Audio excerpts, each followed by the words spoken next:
इधर दिल्ली समेत पूरा उत्तर भारत ठंड की चपेट में है, कांप रहा है। लेकिन खबर यह भी है कि इस कड़ाके की ठंड और सफेद कोहरे से राहत मिलने वाली नहीं है। ऐसी कड़ाके की ठंड पड़ रही है कि दिल वालों की नगरी ठिठुर रही है। सब परेशान हैं, लेकिन ये परेशानी अब थमने वाली नहीं है। मौसम विभाग का कहना है कि दिल्ली में लोगों को ठंड से अभी राहत नहीं मिलने वाली है। आने वाले दिनों में दिल्ली के पारे में और गिरावट देखने को मिल सकती है, यानी ठंड का कहर और बढ़ने ही वाला है। मौसम विभाग ने अगले कुछ दिनों के लिए शीतलहर चलने की चेतावनी जारी की है। श्रीनगर में पारा -7.8 डिग्री पहुंच चुका है। डल झील जम गई है और घाटी पूरी तरह सफेद कहर से ढक गई है। मौसम विभाग ने पश्चिमी यूपी से लेकर तराई के जिलों में भीषण शीतलहर का ऑरेंज अलर्ट जारी किया है।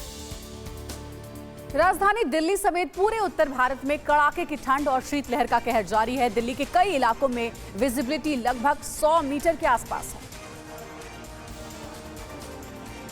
आपको दिखाना चाहेंगे कि किस तरीके से आधी रात के बाद दिल्ली और एनसीआर में घना कोहरा पड़ता है। विजिबिलिटी 100 मीटर से भी कम हो रही है।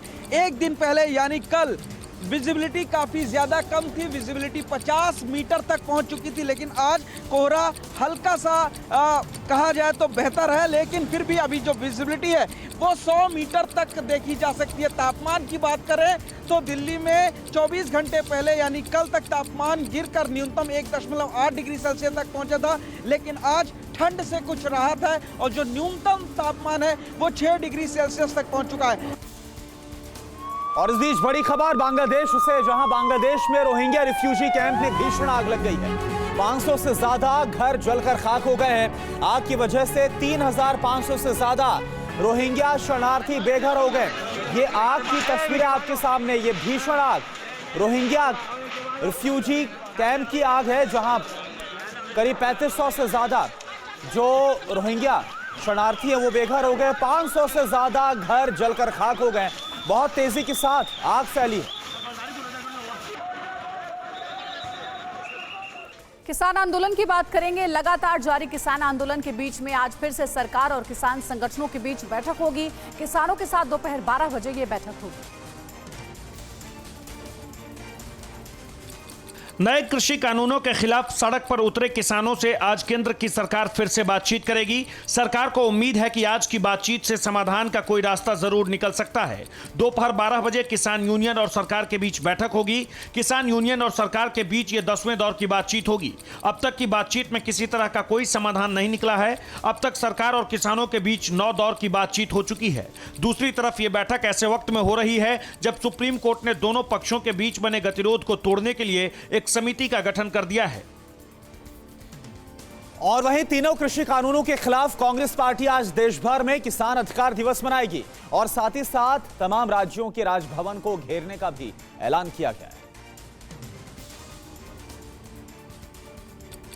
दिल्ली बॉर्डर पर किसानों का आंदोलन लगातार जारी है। इस बीच कांग्रेस पार्टी ने देश भर में आज किसान अधिकार दिवस मनाने का फैसला किया है।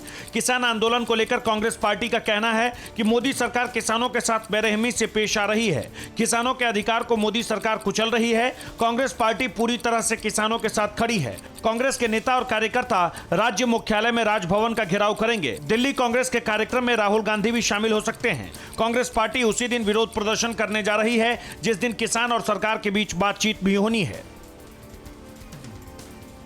सुप्रीम कोर्ट ने कृषि कानून को लेकर 4 सदस्यों की जो कमेटी बनाई थी, उससे भूपेंद्र सिंह मान ने खुद को अलग कर लिया है। भूपेंद्र सिंह मान ने समिति से खुद को अलग करते हुए सुप्रीम कोर्ट को थैंक यू कहा। साथ ही समिति से अलग होने की वजह बताई। भूपेंद्र सिंह मान ने कहा है कि किसान हित से समझौता नहीं हो, इसके लिए कोई भी पद न्यौछावर करने को तैयार हूं। मैं पूरी तरह से किसान और पंजाब के साथ हूं। मैं कोर्ट की ओर से दी गई जिम्मेदारी नहीं निभा सकता। फिलहाल सुप्रीम कोर्ट की कमेटी से खुद को अलग कर रहा हूं। इससे पहले जैसे ही सुप्रीम कोर्ट ने अपनी कमेटी में भूपेंद्र सिंह मान का नाम रखा था, उसके बाद से किसानों ने सवाल खड़े कर दिए थे और कहा था कि मान पहले ही तीनों कृषि कानून का समर्थन कर चुके हैं। ऐसे में उनसे न्याय की उम्मीद कैसे की जा सकती है। न्यूज़ टॉप 9 रोज सुबह 7 बजे और शाम 7 बजे सिर्फ TV9 भारतवर्ष पर।